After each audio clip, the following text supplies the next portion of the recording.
Class 11th, we are focusing on water pollution topic, and in this, you know that water is, if you talk about water, water is an essential for your life.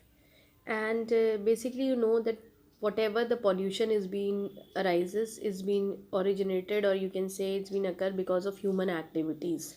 So, if you say a water is polluted, it means something is happening over here, and this changes maybe because of your there is change in the physical property of water, or chemical property of water, or biological property of water. ठीक है ना, ये सारी properties है, इनको हम discuss करेंगे कि this particular water pollution arises because there is a disturbance, और there is a change in the physical properties और केमिकल प्रॉपर्टीज़ और बायोलॉजिकल प्रॉपर्टी ऑफ वाटर. ठीक है, अब इसमें जो डिस्टर्बेंस जब होगा तो वो लीड करेगा आपको वाटर पोल्यूशन पर.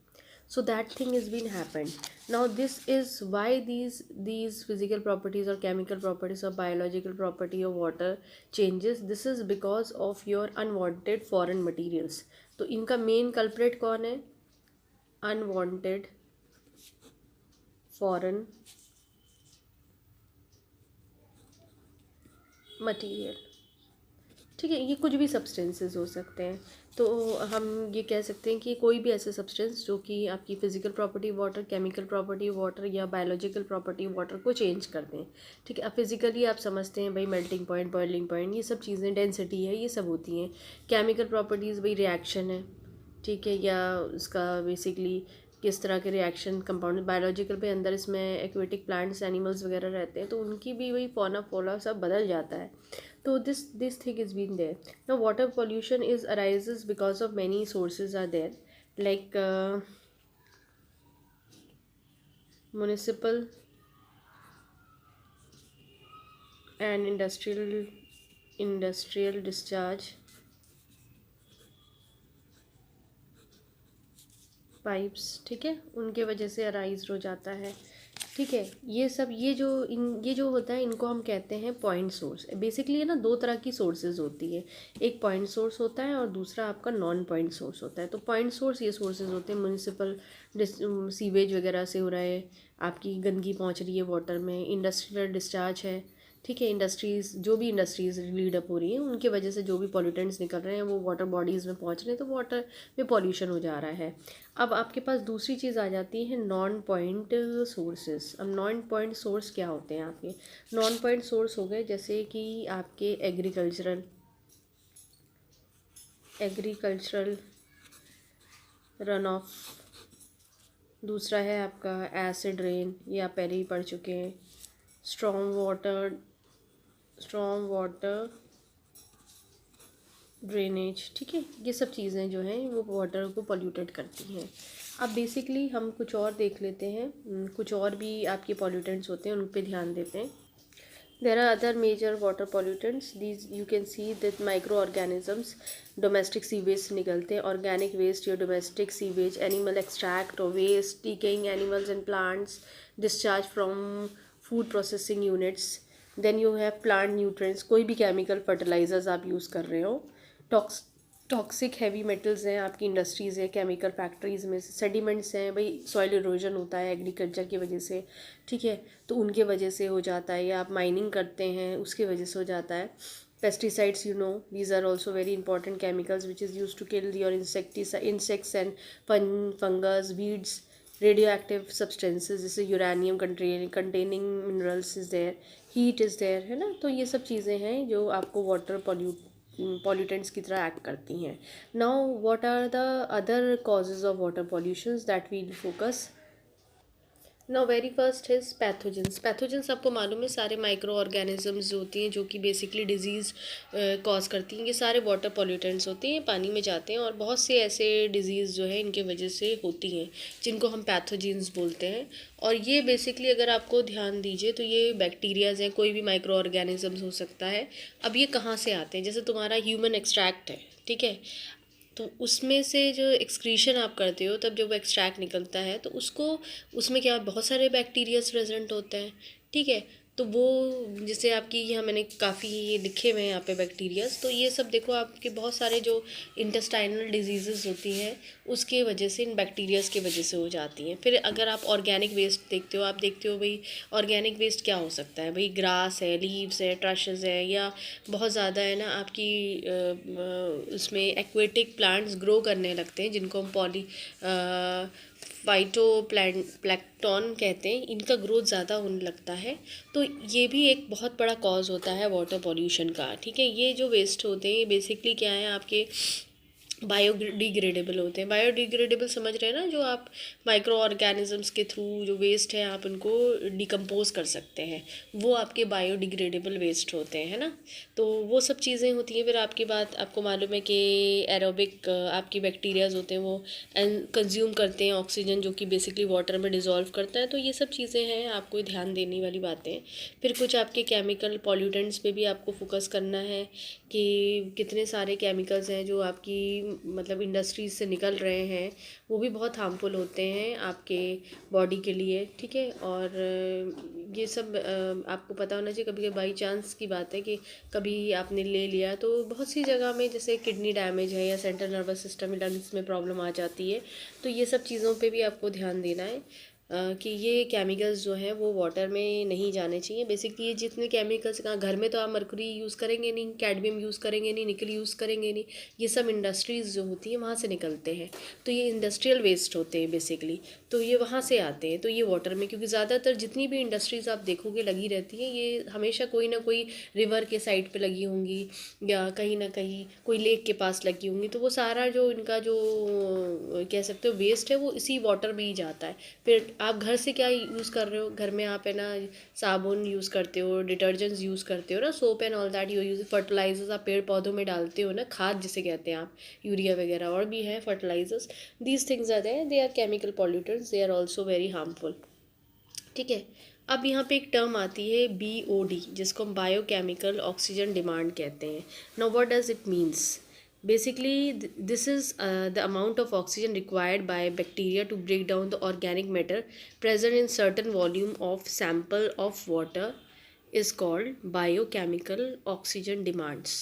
ठीक है, बेसिकली जो क्लीन वाटर होता है उसमें BOD का लेवल जो होता है वो 5 से कम होता है। ठीक है, PPM, पार्ट्स पर मिलियन। लेकिन जो हाईली पॉल्यूटेड वाटर होता है उसमें BOD का लेवल ज़्यादा होता है ना, 17 होता है। तो वैसे भी वो वाटर जो है पॉल्यूटेड है और पोर्टेबल नहीं है, हम उसको पी नहीं सकते हैं। ठीक है, फिर कुछ और एक दो टर्म्स आती हैं, जैसे यूट्रोफिकेशन आता है, ये भी आपने मुझे लगता है बायोलॉजी में पढ़ा होगा। The process in which nutrients in rich water bodies supports dense plant population which kills animals' life by depriving it of oxygen and results in subsequent loss of biodiversity is known as eutrophication. Now we have certain international standards for drinking water, so we have to see that also, like fluorides. The deficiency of fluoride in drinking water causes tooth decay, है ना? So therefore soluble fluoride is added to drinking waters to bring its concentration to 1 parts per million. ठीक है, जिसकी value इतनी होती है। Fluoride ion concentration अगर above आप 2 ppm लेंगे तो आपके दांत जो हैं वो बहुत जल्दी झड़ने लगेंगे। ठीक है, गिरने लगेंगे जिसे हम कहते हैं। Excess of fluoride is very harmful for your bones and your teeths, right. Lead है, लेड भी उसकी एक प्रिस्क्राइब लिमिट दी रखी है, जो कि ड्रिंकिंग वाटर में आप रख सकते हैं, इससे ऊपर नहीं रख सकते हैं, है ना। क्योंकि अगर ये ज़्यादा होगा तो ये भी आपका डैमेज करेगा किडनी में, लिवर्स और रिप्रोडक्टिव सिस्टम्स को। फिर सल्फेट है, सल्फेट का भी एक प्रिस्क्राइब वैल्यू दी रखी है। ऐसी नाइट्रेट है, नाइट्रेट की भी लिमिटेड वैल्यू आप ड्रिंकिंग वाटर में हो सकता है 50 पार्ट्स पर मिलियन में। हाई कॉन्सेंट्रेशन इसके लिए भी सही नहीं है, क्योंकि ब्लू बेबी सिंड्रोम्स की जो प्रॉब्लम हो जाती है वो भी है। ऐसी बहुत से दूसरे ही मेटल्स हैं, उनकी भी कुछ अप्रॉक्सीमेट वैल्यूज़ इन्हें दी रखी है, उनको दिया रखा है कि इतना आप रख सकते हैं, ये मेटल्स इतने कॉन्सेंट्रेशन में ड्रिंकिंग वाटर में हो सकता है। इससे अब बियॉन्ड जाएंगे तो all of them are very harmful. So this is the general idea of water pollution. एक हमने एक outline I have explained you. So there are certain important questions also in this that comes, like somebody will ask you what are the causes of water pollution, yeah, what are the pollutants that are responsible for water pollution, then what is BOD, एक important topic है, ठीक है, eutrophication ये भी एक important topic होता है, ठीक है, तो ये इसमें शॉर्ट नोट्स के फॉर्म पे आ सकता है. So it important that you focus on this in these particular topics. We are focusing on the soil pollution, and you are well aware of soil pollution, that it has been the main, you can say, important sources of soil pollution are very important. That is, your when we are using insecticides, pesticides and herbicides, then your soil pollution has been the main cause of your soil pollutions are these things. And apart from that, I have this says that are other sources of soil pollution, like industrial waste. You are well aware of it, your urban waste, your faulty sanitations, radioactive materials, agriculture pollutants. This is a shortcuts that has been explained you, but if it is asked in depth form, then you have to explain in a detailed form, at least 6 to 7 lines. So industrial waste, you are well aware about fly ash is there, scraps is there, heavy metals are there, that is coming from the various industries of your paper mill, your textile, your chemical industries are there, petroleum industry is there, sugar mills is there, ceramic is there, glass industries, there are plenty of industries available, fabrics industries. So these things are there which are causes your soil pollution. Then urban waste, you are well aware of it, like glass, you're using cans, polythene bags, polythenes you are using, plastics you are using, fabrics, and this thing sanitations, faulty sanitations also, you know that animal human extracts sewage, that has been there. Radioactive materials, you know, wherever the nuclear power plant will be there you must be using these radioactive metals, है ना. तो आप जैसे uranium वगैरह के use करते हैं, तो बेसिकली वो सब कहाँ डंपिंग, उनकी जो वेस्ट होता है वो कहाँ डंप करा जाता है, वो सॉइल के अंदर डंप करा जा रहा है, ठीक है. तो वो उससे भी तो सॉइल पॉल्यूशन हो रहा है आपका. एग्रीकल्चर पॉल्यूटेंट्स हैं वो आप भाई कहाँ से हो रहा है, आप पेड़ पौधों पे आप क्या, जब आप एग्रीकल्चर करते हो तो you are spraying your pesticides, herbicides या फंजीसाइड्स, तो these are agriculture pollutants. Maximum most of the pollutants जो सॉइल पोल्यूशन के होते हैं वो ज़्यादातर बायो नॉन ग्रेडेबल होते हैं, ठीक है ना. तो उनको आप रिसाइकिल नहीं कर सकते हैं. भाई प्लास्टिक है, कहाँ रिसाइकिल होता है, ठीक है, ग्लास है, ये सब चीज़ें हैं, पॉलीथीन्स हैं. अब तो प्लास्टिक की बेटर क्वालिटीज़ आ रही, लेकिन जो लोकल क्वालिटी वाली प्लास्टिक होती है वो आप डिकम्पोज नहीं कर पाते हैं, है ना, वो नॉन बायोडिग्रेडेबल होते हैं, ठीक है. और इसके जो पॉल्यूटेंट्स होते हैं वो हाईली टॉक्सिक होते हैं, और इससे आपका बहुत से इकोसिस्टम जो है वो डिस्टर्ब हो जाता है, चाहे वो प्लांट्स का हो, एनिमल्स का हो, और बहुत सारा वाइड चेंज आता है जब हम सॉइल पॉल्यूटेंट्स की बात करते हैं. Now we'll discuss about the strategy what you can apply for the control of the environmental pollution. So there are there waste management करना आप लोग सीखिए, ठीक है. गवर्नमेंट को पैरामीटर्स लेने चाहिए बेसिकली, लेकिन हमारा भी अपना एक कुछ कंट्रीब्यूशन होता है which we have to do. Like हम लोग को अर्बन वेस्ट जो है उसको थोड़ा रिड्यूस करना चाहिए, और जो भी हम अपनी फैक्ट्रीज या लार्ज स्केल में प्रोग्राम्स डेवलप कर रहे हैं वो इस तरह के प्रोग्राम्स हों कि वेस्ट कम निकले, और अगर जो वेस्ट निकल रहा है वो रिसाइकिल हो सके, क्योंकि वंस इट इज़ रिसाइकिल ना यू कैन रीयूज़ इट. तो ये थोड़ा सा एक इम्पॉर्टेंट सिनेरियोज होता है. और मतलब आप कोशिश करिए, जैसे यहाँ पे इन्हें दिया रखा है कि ऐसा मैनेजमेंट स्टार्ट करिए 3 आवर्स का. तो उसमें क्या होता है, रीयूज़, रिडक्शन एंड रिसाइकलिंग, आप उसको बार बार यूज़ कर सको. दूसरी चीज़ क्या होनी चाहिए कि कम से कम वेस्टेज निकले, और थर्ड कंडीशन क्या होती है, अगर वेस्ट निकल रहा है तो वो रिसाइकिल हो सके. इस तरह से हम लोग को अपना पैरामीटर्स थोड़े ना डेवलप करने चाहिए. और अगर हम सॉलिड वेस्ट निकाल भी रहे हैं तो उसको हमारा प्रॉपर, उसको आप है ना डिस्पोजल्स पॉइंट इजीली रहे, उसको हम कहीं अच्छी तरह से उसको, जैसे कहते हैं ना, वेस्ट को आप आराम से डिस्पोज कर सकें. तो ये चीज़ एक इम्पॉर्टेंट सिनेरियो होता है, ठीक है. ये आपके इन्वायरमेंटल पोल्यूशन का केस है. फिर एक नया ब्रांच है केमिस्ट्री का जिसको हम ग्रीन केमिस्ट्री कहते हैं। ये काफ़ी इमर्जिंग फील्ड है इस समय, और ग्रीन केमिस्ट्री एक ऐसी ब्रांच है केमिस्ट्री की जहाँ पे आप नए तरीके से सोचते हैं, नए प्रिंसिपल डेवलप्ड हो रहे हैं, नई नॉलेजेस डेवलप्ड हो रही है केमिस्ट्री में, जिसकी वजह से हम कम से कम है ना पोल्यूशन क्रिएट कर सकें और इन्वायरमेंट में कम इसका इफेक्ट पड़े, ठीक है। और आपका बेटर रहे, मतलब मिनिमम क्या पोल्यूशन रहे, इन्वायरमेंट आपका ख़राब ना हो, सही रहे, और जो बाय प्रोडक्ट्स भी जो हैं वो मतलब थोड़े यूज़फुल हो ना, जो भी बाय प्रोडक्ट्स निकल रहे हैं वो ईको फ्रेंडली हों, है ना। ये ना हो कि इन्वायरमेंटल अनफ्रेंडली हो, और इस तरह की चीज़ें होनी चाहिए कि भाई कॉस्ट भी कम लगे। तो वो चीज़ आपकी ग्रीन केमिस्ट्री में आती है। काफ़ी इमर्जिंग फील्ड है इस समय। जैसे यहाँ पे दिया रखा है कि इथेनॉल बनाने का एक जनरल, इसमें तो काफ़ी इसमें डिटेलिंग दी रखी है, मैं एक जनरल पॉइंट लेके चल रही हूँ। जैसे इथेनॉल बनाने के वैसे कई तरीके होते हैं, ठीक है ना, और इथेनॉल बनाने के भी काफ़ी तरीके हैं। तो बेसिकली ये इथेनॉल है, it's not ethanol, it is ethanol. तो बेसिकली इनको फॉर्म करने के लिए आप एक इजी वे, दूसरा एक कमर्शियल पॉइंट 1 स्टेप का लिया रखा है कि आप इथीन का ऑक्सीडेशन करा दीजिए, कैटलिस्ट का इस्तेमाल करिए, ठीक है।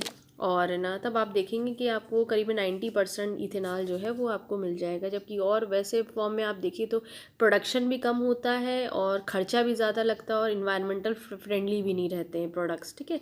तो ये चीज़ है। तो ये बेसिकली जो डे टू डे लाइफ में इन्वायरमेंटल केमिस्ट्री हमारे लिए काफ़ी इंपॉर्टेंट है। इसकी एप्लीकेशंस हम हर जगह यूज़ करते हैं। जैसे आप अपने क्लोथ्स को ड्राई क्लीनिंग करते हैं, वहाँ पे यूज़ हो रहा है।